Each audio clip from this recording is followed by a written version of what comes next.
Nature mantra BP sugar thyroid reversal nature మంత్రతో సాధ్యం.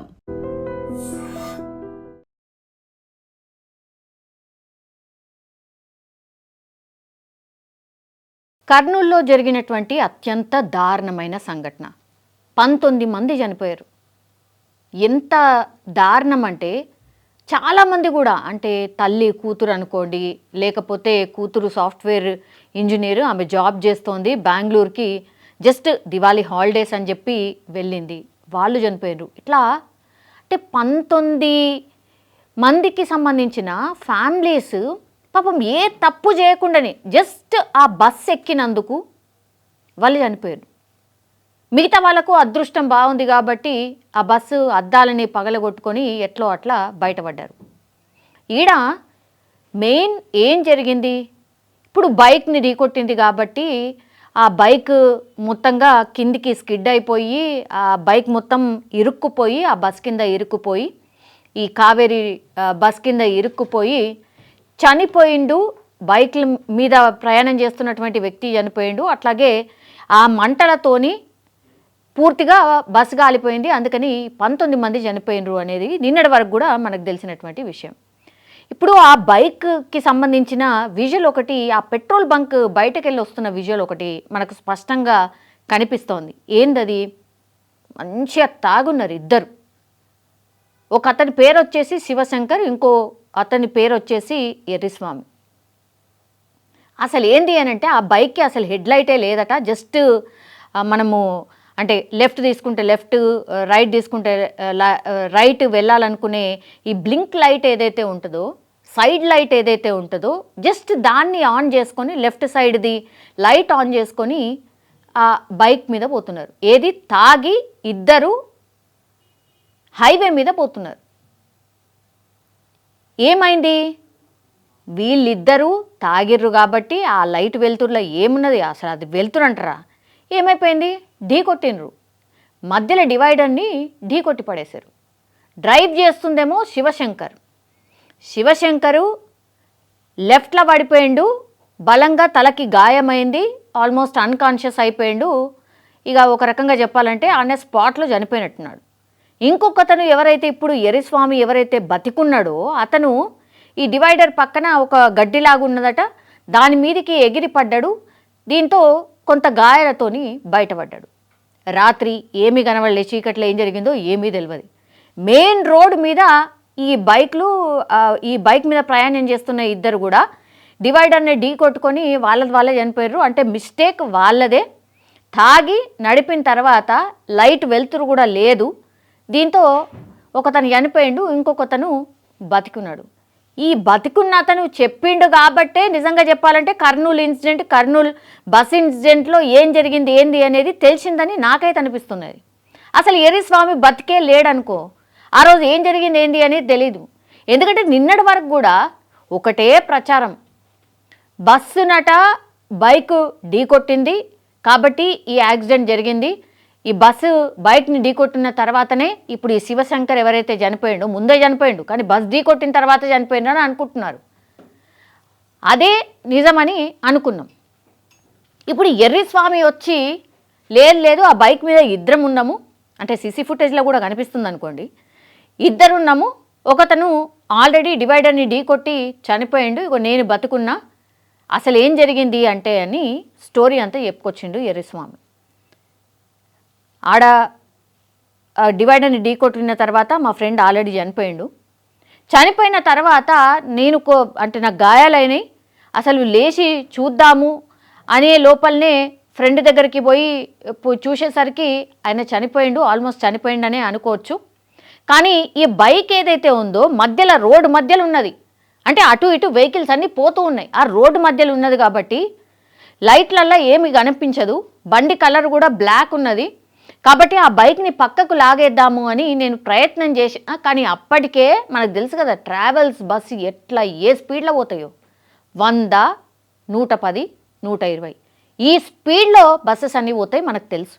అదే స్పీడ్లో ఈ బస్సులన్నీ ఒక రేంజ్లో పోతున్నాయి. ఈ యాక్సిడెంట్ జరిగిన టైంలో కూడా కారు పోయిందట, తర్వాత 3 ట్రావెల్స్ బస్సులే పోయినాయట. కానీ వాళ్ళు వెళ్ళేటప్పుడు ఆ బైక్ని గమనించిండ్రు, ఆ మిగతా ట్రావెల్స్కి బస్కి సంబంధించిన డ్రైవర్లు గమనించిండ్రు, పక్కకెళ్ళి ఆ బైక్ని తప్పించుకొని వాళ్ళు వెళ్ళిపోయినరు.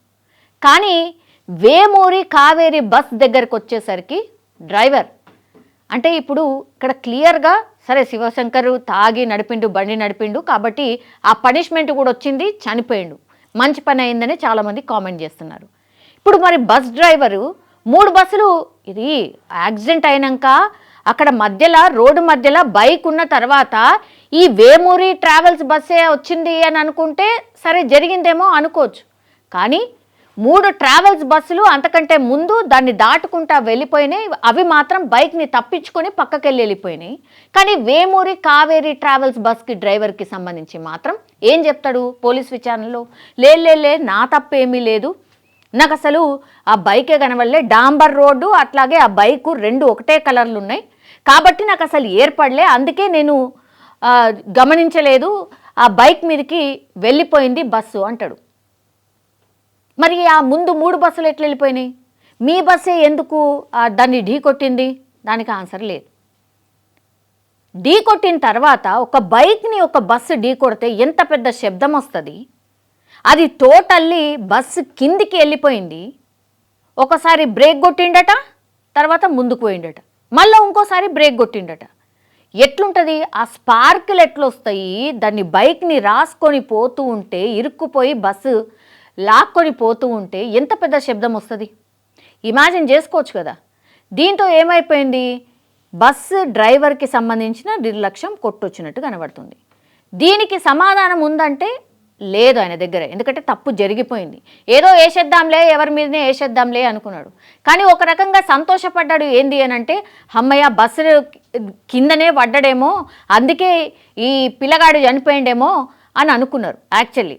కానీ కాదు, ఆల్రెడీ యాక్సిడెంట్ అయిపోయి ఆ శివశంకర్ అనే పిల్లగాడు చనిపోయిండు. ఉత్త బస్సు ఢీ కొట్టింది కేవలం బైక్నే కాబట్టి పెద్దగా ఏం లేదు, చెప్పి తప్పించుకోవచ్చు అనుకున్నారు. అన్ని నిజాలు బయట పడతాయి కదా. ఇంత పెద్ద ఇన్సిడెంట్ జరిగినప్పుడు ఎవరు ఊరుకుంటారు? ఇప్పుడు ఏమైపోయింది, చనిపోయిండు శివశంకర్, కానీ ఇప్పుడు ఎర్రిస్వామి అట్లాగే ఈ కేసుని డీల్ చేస్తున్న పోలీసులందరూ ఈ కేసుకి సంబంధించిన ఒక్కొక్కటి ట్విస్ట్ అన్నీ ఛేదిస్తూ పోతూ ఉంటే ఇప్పుడు శివశంకర్ మిస్టేక్ చేసినాడు, చనిపోయిన ఆయన మీద ఇప్పుడు కేసు నమోదైంది. ఐ డోంట్ నో చనిపోయిన వాళ్ళ మీద కేసు ఎట్లా నమోదైందో నాకు తెలియదు. కానీ పోలీసులు ఏం సెక్షన్లు పెట్టిండ్రంటే 281, 125 ఆఫ్ ఏ, 106 ఆఫ్ 1 సెక్షన్ కింద ఇప్పుడు శివశంకర్ ఎవరైతే చనిపోయిండో ఆయన మీద కేసు నమోదైంది. ఏది, ఈ ఎర్రిస్వామి బతుకున్న ఎర్రిస్వామి చెప్పిన స్టేట్మెంట్ ప్రకారంగా. ఇది ఇప్పుడు కేసులో ట్విస్ట్. ఇంకోటి ఏంది, ఇప్పుడు ఆ బస్కి సంబంధించిన ట్రావెల్ యాజమాన్యం అట్లాగే డ్రైవర్ మీద కూడా కేసు నమోదైంది. A1గా ఇప్పుడు ఈ కావేరీ ట్రావెల్స్ బస్ నడిపినటువంటి డ్రైవర్ మీద కేసు A1, అట్లాగే యాజమాన్యం A2. అన్ని కేసులు నమోదైనాయి. అక్కడ మిస్టేక్ ఏం జరిగింది ఏంది అనేది ఇప్పుడు ఏమైపోయింది అంటే ఈ శివశంకర్ చేసినటువంటి మిస్టేక్, ఈ తాగుబోతి చేసినటువంటి మిస్టేక్ మొత్తం 19 మంది ప్రాణాలు తీసింది ఒకటి. రెండోది ఏంటి, తాగుబోతూ ఆల్రెడీ చనిపోయిండు అని అనుకుందాం. కానీ దానికంటే ముందు మరి మిగతా బస్సులు పక్కకెళ్ళి పోతాయి, కానీ ఈ బస్సు డ్రైవరే మరి బైక్ మీద ఎట్లా పోతాడు, అంటే బైక్ని కింద రాసుకుంటూ తోసుకుంటూ ఎట్లా పోతాడు? అంత పెద్ద శబ్దం వస్తుంటే కూడా బ్రేక్ కొట్టి వదిలేస్తాడు, ఇంకా డ్రాగ్ ఆన్ చేసుకుంటూ పోతాడు. ఇదేం డ్రైవరు, అసలు ఇదేం ఎక్స్పీరియన్స్ ఉంది? అసలు ఏ డ్రైవర్లతోని ఇట్లాంటి ప్రైవేట్ ట్రావెల్స్ బస్సులు నడుస్తున్నాయి? మీరు జస్ట్ ఇమాజిన్ చేసుకోండి. హడావిడి మొదలైంది ఇప్పుడు. ట్రావెల్ ఏజెన్సీలు అంతే, ఇదొక పెద్ద దందా, ఇదొక పెద్ద మాఫియా, భయంకరమైన టాక్ మొదలైంది. కానీ ఎక్కడైనా ఏవైనా ట్రావెల్స్ బస్సులు ఆగినాయా? ఒక్కడు కూడా ఆగలేదు. నన్ను అడుగుతానైతే ఒక్కడు కూడా ఆగలేదు. సరే టెక్నికల్ ప్రాబ్లం వచ్చిందని భయంతో ఒక 2-3 రోజులు మేబీ చిన్న ఏదన్నా జరిగినా సరే పక్క కాపీ చేస్తారు గంతే. కరెక్ట్ తిప్పి కొడితే ఒక 1 వీక్ ఉంటుంది ఆ హడావిడి. ఆ తర్వాత వెరీ నార్మల్, అంతా నార్మల్ అయిపోతుంది. అందరు అట్లనే ప్రైవేట్ ట్రావెల్స్లో పోతారు. తర్వాత ఇక నేను చెప్పిన కదా, పూర్తిగా ఈ దేవుడి మీద భారం వేసి ఆ బస్సులలో కూర్చోవడమే. మళ్ళా ఈ బస్సులు చేసేది అతిపెద్దది ఏంది అని అంటే తక్కువ ధర వస్తాయనో ఇంకోటనో ఈ స్లీపర్కి సంబంధించిన ఏమంటారు బస్సెస్ కొనరు, అవి ఇంకా కాస్ట్లీ ఉంటాయి. అంటే కూర్చొని జర్నీ చేసే బస్సుని కొంటారు, తర్వాత దానికి వైరింగు, దానికి రీమాడిఫికేషన్ అంతా చేసి దాన్ని స్లీపర్ క్లాస్ కింద మార్చేస్తారు. ఆ వైరింగ్ ఏదైతే ఉంటుందో అత్యంత డేంజరస్, ఎందుకంటే అది కంపెనీ నుంచి బిల్డ్ అయ్యి వచ్చినటువంటిది కాదు. మరి అది ఎట్లా తెలవాలా, ప్రయాణికులకు ఎట్లా తెలవాలి? స్లీపర్ క్లాస్ అంటే స్లీపర్ క్లాసే అనుకుంటారు. ఇది కంపెనీకి సంబంధించి తయారై వచ్చిన బస్సులో స్లీపర్ క్లాసా లేకపోతే ఏంది అనేది ప్రయాణికులకు ఎట్లా తెలవాలా?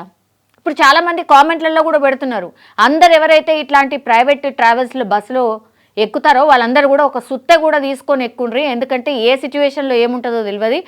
మనకు బ్యాగ్లో సుత్తున్నది అనుకోండి, ఏమంటారు ఆ అద్దాలని బ్రేక్ చేసి తర్వాత దుంకొచ్చు అని. అంటే వేరే ఆప్షన్ లేదు. ప్రయాణికుల సంఖ్య ఎక్కున్నది, బస్సుల సంఖ్య తక్కువన్నది. మళ్ళా ఎక్కడ కూడా మనకు కూడా ఇబ్బంది కావద్దు.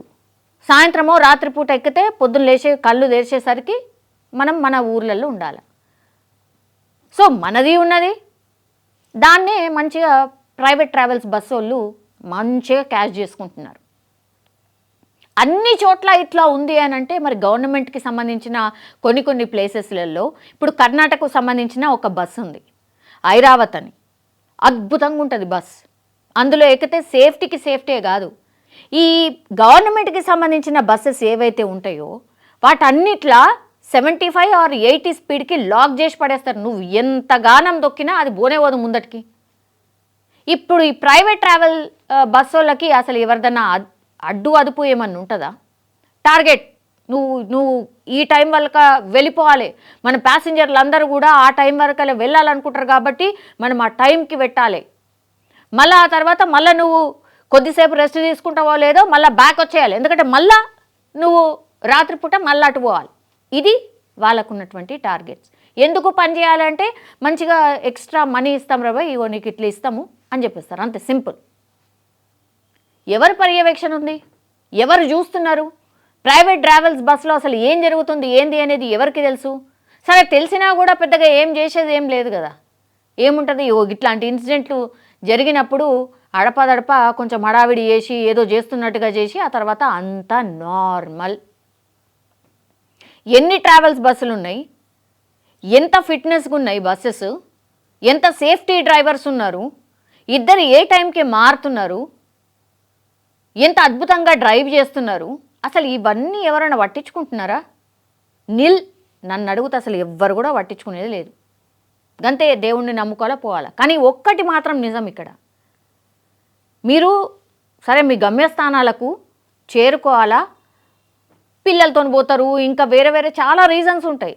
కానీ ఈ ప్రైవేట్ ట్రావెల్స్ బస్సు పోయే టైము అట్లాగే మన గవర్నమెంట్ బస్సెస్ పోయే టైం ఏదైనా చూస్తే అటు ఇటుగా అర్ధగంట నుంచి గంట డిఫరెన్స్ మాత్రమే ఉంటుంది. దయచేసి ఈ పాయింట్ని అండర్లైన్ చేసుకోండి, నోట్ చేసుకోండి.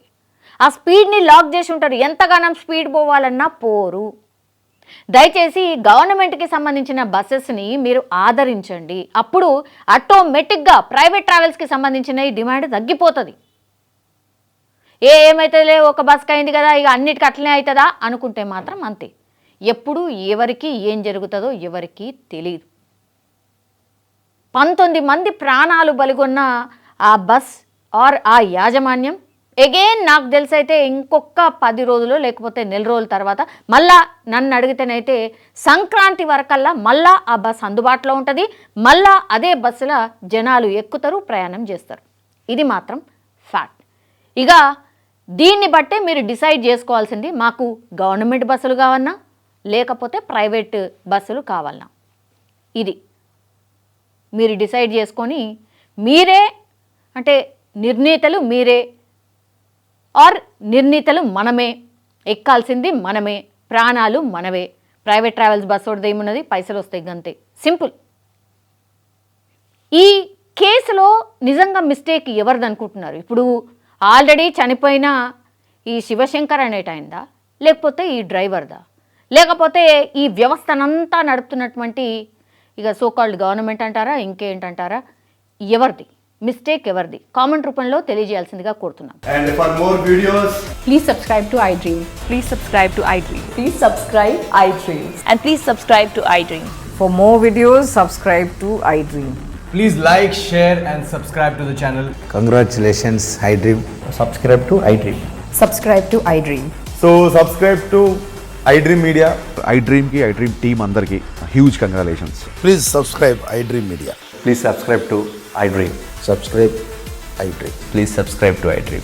iDream అంటే నా కళల ఛానల్ను సబ్స్క్రైబ్ చేసుకున్న నోరు తిరుగుతలేదు, మీరైతే గంట గుర్తు కొట్టండి. For more such videos, please subscribe to iDream. Subscribe to iDream. Please subscribe to iDream. Please subscribe iDream Media. Please do subscribe to iDream. Please subscribe to iDream Media. For best entertainment and information, please subscribe iDream. And don't forget to subscribe to iDream.